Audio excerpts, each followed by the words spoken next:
Hello dear students, study with genius में आप सभी का स्वागत है। उम्मीद करता हूँ आपकी प्रिपरेशन अच्छी चल रही होगी। कल पेपर है, जिन लोगों का पेपर है उनको बेस्ट ऑफ लक, है ना। और मुझे लगता है आप लोगों ने अच्छे से मेहनत भी की।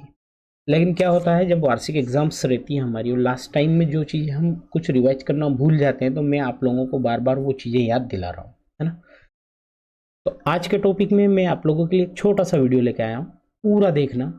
आपका व्याकरण से जो भी डाउट्स होंगे लगभग मेरे हिसाब से एक बार रिवाइज हो जाएंगे, है ना। तो साथियों, अब जब लट लकार की बात करते हैं तो लट लकार में क्या आता है? टी, तह, अंति, सी, थ, थ, आमी, आव, आम, है ना। ऐसे याद रख लेंगे हम कि उत्तम पुरुष में, द्विवचन बहुवचन में आमी, आवा। कुछ नहीं करना है आपको, 2-3 बार ये चीजें जो है सारी पढ़नी है। इस तरह से इसमें हर चीजों में फार्मूले लट लकार में भी है। त, ताम, अन, तह, तम, त, आम, आव, आम, है ना। अम, आव, आम। तो ये फार्मूले कहाँ हैं? ये फार्मूले मैंने नोट कर दिए हैं। तो आप ऐसा करना कि आज दिन में भी ये वीडियो देख के और बाद में 1-2 बार अगर आप इस फार्मूले को रिवाइज कर लोगे, है ना, अगर इन फार्मूलों को आप रिवाइज कर लोगे तो मुझे लगता है कि क्लियर हो जाएगा। और कौन सा पढ़ना आपको? परस्मैपदी क्रिया वाले, है ना। जब हम लट लकार की बात करते हैं तो लट लकार नीचे है ना। मैं पीडीएफ भी बनाना, क्योंकि जल्दी का वक्त है इसलिए पीडीएफ नहीं बनाए। कैसे पढ़ना? एक वचन, द्विवचन और बहुवचन, है ना। ती, त, अंति, सी, थ, थ, आमी, मी व मह। तो आप क्या करेंगे? परस्मैपदी वाले को एक बार पढ़ लिया, है ना। ये इसमें बहुत रेयर केस में ही आत्मेनपदी में आता है, तो परस्मैपदी कर लीजिएगा, है ना। इस पर आते हैं ज़्यादातर क्वेश्चंस, ठीक है। अब जब है फिर क्या करेंगे? फिर आप पढ़ेंगे, उसके बाद पढ़ेंगे लट लकार पढ़ चुके हम। लट लकार की बात आती है त, ताम, अन, अह, तम, त, अम, आव, आम। फिर इसको पढ़ा एक बार, है ना। अगर हम 2-3 बार क्लियर कर लेंगे, 2-3 बार रीडिंग मार लेंगे तो हमें मेरे हिसाब से क्लियर हो जाएगा। जब लिट लकार की बात करते हैं भविष्यकाल की, तो श्यति, श्यतः, शंति, श्यसि, शतः, शतः, श्यामी, श्याव, श्याम, है ना। जब लोट, इसमें क्या? लिट लकार, लोट लकार और लट लकार, ये तीनों बहुत ही आईएमपी है ना। तो इसके बाद इसमें आते हैं, तो इसमें क्या हो जाएगा? लोट लकार में तू, ताम, अंतु, अह, तम, त, आनी, आव, आम। इसी तरह से विधिलिंग लकार में बात करते हैं तो इत, इताम, यू, इह, इतम, इय, इयम, इयु, इव। ये आप लोगों ने मेरे हिसाब से तो आपको आते होंगे, लेकिन फिर भी मैं क्या है एग्जाम टाइम से तो एक बार और क्लियर करवा देता हूँ, ठीक है। तो यहाँ से हमारा जो है लकार क्लियर हो गया, ठीक है साथियों।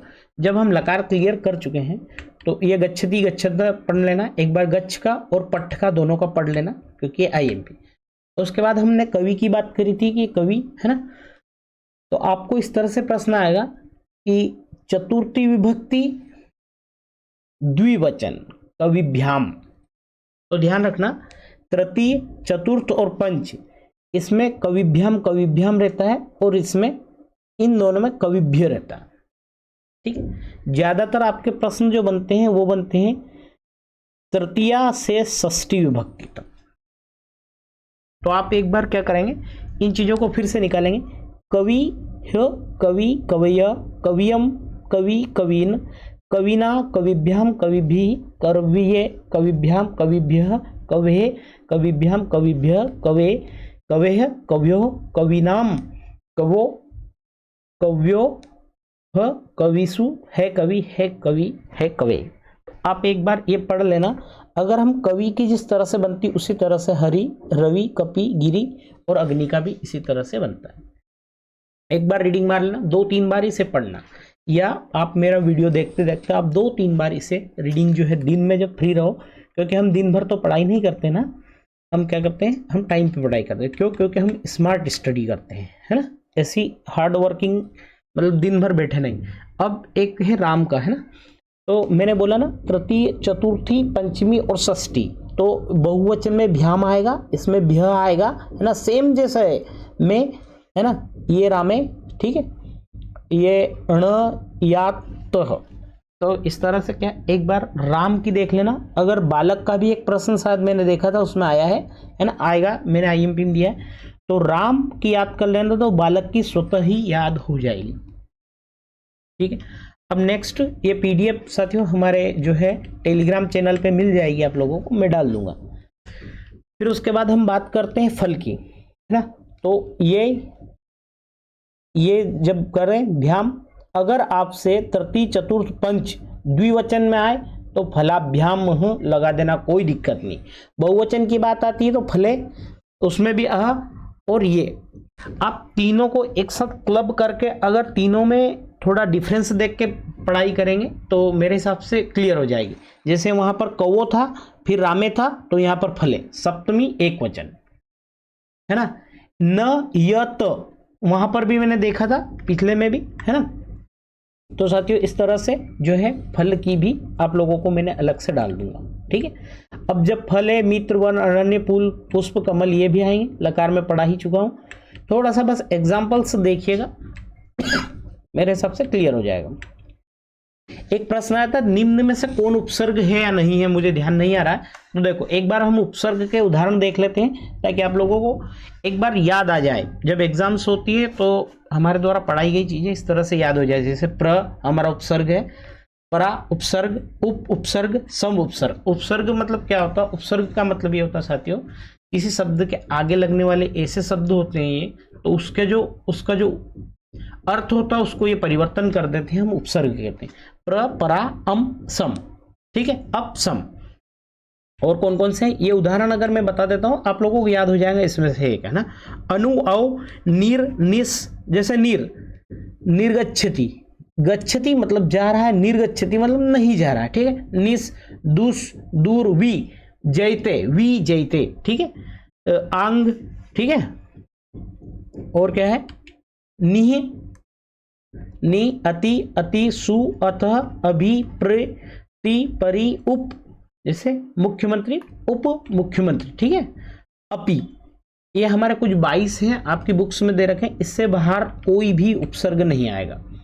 देखो साथियों, जब हम अवयवी समास की बात करते, अवयवी समास का मतलब ये होता है, तो इसका क्या होता है,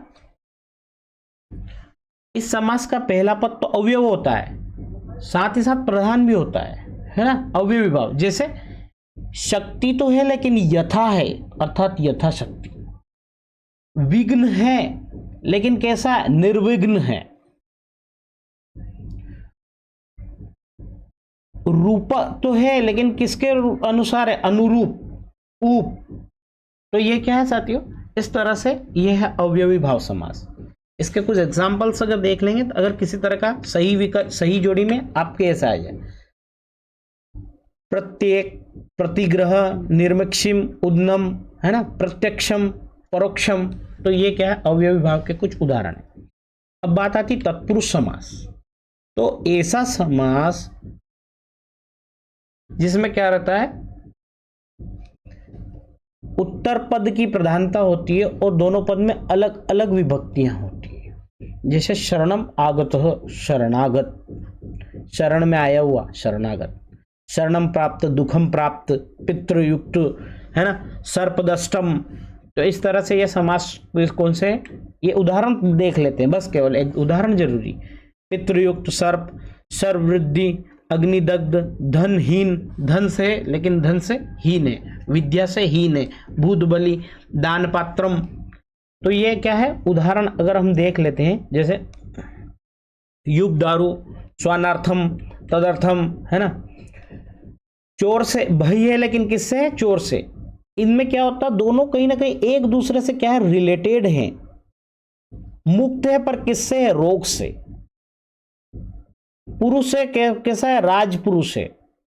तो इस तरह से क्या होता साथियों, ये जो उदाहरण है, सिंह, वित्त, राजपुत्र, देवपति, देवपूजा, जलमग्नम, अधार्मिक, असुखम। तो ये क्या हो जाए, हमारे तत्पुरुष समास हो जाए।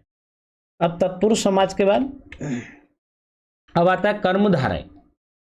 अब कर्मधारय में क्या होता है कि ये दोनों पद मिलकर क्या करते हैं, किसी तीसरे की विशेषता बताते हैं। जैसे नीलम उत्पम, नीलोत्म, नील से उत्पन्न हुआ हुआ, वृक्ष पर कैसा है, विशालकाय वृक्ष। मधुर फलम, पुत्र है लेकिन कौन सा है, ज्येष्ठ पुत्र। कुराजा, सूर महाराजा। घनश्याम, कमल मुखम, चंद्रमुखम। नरसिंह, सिंह है लेकिन कैसा है, नर के समान है ना, या नर कैसा है, सिंह के समान है। शीतोष्णम, रक्तपीतम, सुप्तोक्ति। द्विगु समास ऐसा समास होता है साथियों, इसलिए क्या होता है, इसमें संख्यावाचक हो पहला पद, तो ध्यान रखना आप, जब पहला पद संख्यावाचक हो जाए, जैसे सप्त दिन, दिन है लेकिन कितने 7 है, पंच तत्र, पंचपात्रम, त्रिभुवन, पंचामत, है ना, चतुर्थ, तो इस तरह से अगर आएगा तो आप द्विगु समास से सही जोड़ी उसकी बनाओगे। जैसे पंचमटी, उसमें शायद पंचवटी में ले रखा है, त्रिलोकी, सप्तशी, अष्टशी, है ना। अब द्वंद्व समास की बात करें साथियों, द्वंद्व समास में क्या आएगा, और आएगा। जैसे हिंदी में और आएगा लेकिन संस्कृत में क्या आएगा, च आएगा। जैसे पार्वती परमेश्वरो, पार्वती च परमेश्वर, है ना। पुत्रश्च कन्याश्च, मतलब पुत्र कन्या। सीतारामो, सीताश्च रामश्च, है ना। राधा कृष्ण, राधश्च कृष्णश्च। अगर जो हिंदी मीडियम के लोग हैं वो समझ जाएंगे कैसे, मतलब और का उपयोग। बहुब्रीहि समास का क्या होता है साथियों, ये बहुब्रीहि समास में क्या, इसका विग्रह करते हैं तो क्या लगाते हैं, यशः स लगाते हैं। क्या लगाते हैं, यशः स लगाते हैं। और ये किसके, तीसरे ही पद की करता है, इसका अर्थ तीसरा ही बनता है। जैसे महंतो बाहु यशश, तो कौन, अर्थात भगवान विष्णु। 10 आनयनी यशश, 10 आनन किसको, अर्थात रावण को। पितरम अंबरम यशश, पीतांबर, पीला किसका जो है वस्त्र है, अर्थात भगवान कृष्ण का। चंद्रमुखी, ये इस तरह से आप लोग थोड़ा सा इन उदाहरणों को पढ़ लेना, पीडीएफ मिल जाए तो, है ना। क्या करेंगे हम, इन उदाहरणों को जो है पढ़ लेना, ताकि एग्जाम्स में इन उदाहरणों से बाहर कोई भी उदाहरण नहीं आएगा। ठीक है, अब हम संधि की बात करते हैं साथियों। तो संधि में दीर्घ स्वर संधि की अगर हम बात करते हैं तो उदाहरण, पुस्तकालय में, देवाशीष में, देव प्लस आशीष, देवरी च। इसमें क्या होता है साथियों, जो हमारी ये संधि रहती है ना, सॉरी, जो हमारी ये संधि रहती है, इस संधि में क्या होता है साथियों, दीर्घ स्वर संधि में क्या होता है, अ ई उ मतलब दीर्घ है, मतलब शुरू में छोटे छोटे लेना है, इनके साथ में फिर छोटे छोटे मिलते हैं तो क्या बनते हैं, बड़े बनते हैं। दीर्घ का मतलब होता है बड़ा, अर्थात क्या बनना, बड़ा बनना। ठीक है, अनार, अ आ से आ मिलेंगे तो भी आ बनेगा, उ से उ मिलेंगे बड़ा उ बनेगा, ई से बड़ी ई बनेगी, और ऋषि से ऋषि मिलेगी, ऋषि बनेगी। थोड़ी सी हिंट है आप लोगों के लिए, वैसे आप पढ़ चुके होंगे लेकिन मैं रिवाइज करवा रहा हूँ। तो इसके उदाहरण क्या है, विद्यार्थी, गिरीश चंद, गिरीन्द्र, कपीश, है ना, महिष, नदीश, लक्ष्मीश्वर, सुशक्ति, भानुदय, पितृगुण, ये किसके हैं, दीर्घ स्वर संधि के। अब गुण संधि क्या होती है, दूसरी गुण आती है, अ के बाद आ, के बाद ई, या कुछ और आए तो किस तरह से, अनार से इमली मिलेंगे तो क्या बनेगा, ए। जैसे, तो इसका उदाहरण क्या है, उसका उदाहरण है उपेंद्र, देवेंद्र, गणेश, महेश, सुरेश, है ना, लवेश। अगर उल्लू आएगा तो क्या बनेगा, ओ बनेगा। जैसे भाग्य प्लस उदय, भाग्योदय, नर प्लस उत्तम, नरोत्तम, यथा प्लस उचित, यथोचित, है ना। और अगर ऋषि आएगी तो क्या बनेगा, अर बनेगा। जैसे देव प्लस ऋषि, देवर्षि। अब वृद्धि संधि की बात कर, तो साथियों वृद्धि संधि में क्या होता है, अ के बाद अगर ए आएगा तो भी ए बनेगा। जैसे मम प्लस एव, ममेव, एक प्लस एकम, एक, तव प्लस एव, तम, है ना, तवेव। ठीक है, अध्येव, लद्धेव। अगर देखो थोड़ी सी हिंट और है, अगर 2 मात्रा है तो क्या कहेंगे हम, गुण स्वर संधि। क्या कहेंगे, 2 मात्रा है तो क्या कहेंगे, गुण स्वर संधि। अगर ओ में भी 2 मात्रा है तो क्या कहेंगे हम कहेंगे गुण स्वर संधि है हमारी, सॉरी वृद्धि स्वर संधि है। कौन सी संधि होगी, वृद्धि। अब यण की बात करते हैं तो साथियों यण से स्पष्ट है कि यह आना ही है, तो क्या होगा, इसमें हमेशा य वर ल, यण संधि में ध्यान रखना क्या आएगा, य वर ल आएगा। जैसे यदि प्लस आपी, यद्यपि, इत्यादि, अत्याचार, इद्यम, नद्यावेग, संख्या दर्शन, सु प्लस आगतम, सुस्वागतम, अन्य अवेषण, है ना, पित्रोदेश। तो ये क्या है? फिर आती है साथियों अयादी संधि। अयादी संधि में ध्यान रखना, इसमें ओ की मात्रा पढ़ चुके हम, य पढ़ चुके। अब इसमें क्या होगा साथियों, इसमें हमेशा ऐ या आई या आव आएंगे। तो ऐ, य आया, वो आया, है ना। थोड़ा सा मतलब एक ब्रीफ इंटरव्यू में पढ़ रहे हैं हम कि ऐसा अनुमान लगाए, शॉर्ट ट्रिक से हम याद रखने, है ना। तो नयनम अयादी संधि का उदाहरण है, ठीक है। इस तरह से याद रख लेंगे कि नयनम किसका है? अयादी संधि। थोड़ा सा आप लोग पढ़ चुके हैं, लेकिन मैं फिर भी आप लोगों को पढ़ा रहा हूं, बता रहा हूं, ठीक है। अब साथियों बात आ रही है, ठीक है, वाक प्लस ईक। ये जगदीश उदाहरण शायद वहां पर है, जगत प्लस ईश, जगदीश, ठीक है। जगद प्लस ईश अर्थात जगदीश, ठीक है। पूर्ण रूप संधि, ये किसका रूप है? ये एक अयादी संधि का है, दिगंबर, है ना, ठीक है। एक खुद उदाहरण आप लोग देख लेना, मत्स्य लिख के, ठीक है। अब नेक्स्ट चलते हैं साथियों, हमारी है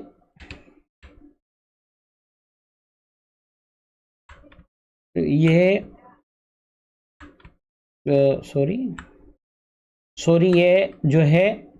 ये जो है जगदीश, वागीश, ये किसके हैं? ये है व्यंजन संधि के उदाहरण। किसके उदाहरण है? व्यंजन संधि के उदाहरण, ठीक है। तो वागीश, जगदीश, सुबंतु, अजंता, दिगंबर, दिग्गज, सिद्धार्थम, थोड़ा सा देख लेना, है ना, चित्र। अब ये जो उदाहरण है हमारे, ये भी उसी के हैं, ठीक है, च वर्ण। और ये जो उदाहरण है आपके, ये विसर्ग संधि के। किसके हैं? विसर्ग संधि के। तो थोड़ा सा आप लोग जो है, आप हमारे जो है व्हाट्सएप ग्रुप में भी मैं डाल दूंगा हमारे कोचिंग के, तो वहाँ से आप लोग कलेक्ट कर लेना, और टेलीग्राम में भी डाल दूंगा, तो वहाँ से आप कलेक्ट करके ये जो थोड़े से उदाहरण आप लोग जो है देख लेना।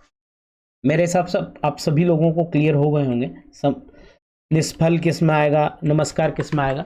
तो साथियों, अगर हमारे ये प्रयास अच्छा लगा हो तो प्लीज़ एक लाइक्स तो बनता है ना। तो आप सभी को बेस्ट ऑफ लक और thank you, thank you for watching, है ना। आप सभी को स्टडी विद जीनियस की तरफ से बहुत बहुत शुभकामनाएं, और अच्छे से पढ़ाई कीजिएगा, ठीक है। और थोड़ा सा इसको भी देख लीजिएगा। ओके साथियों, धन्यवाद।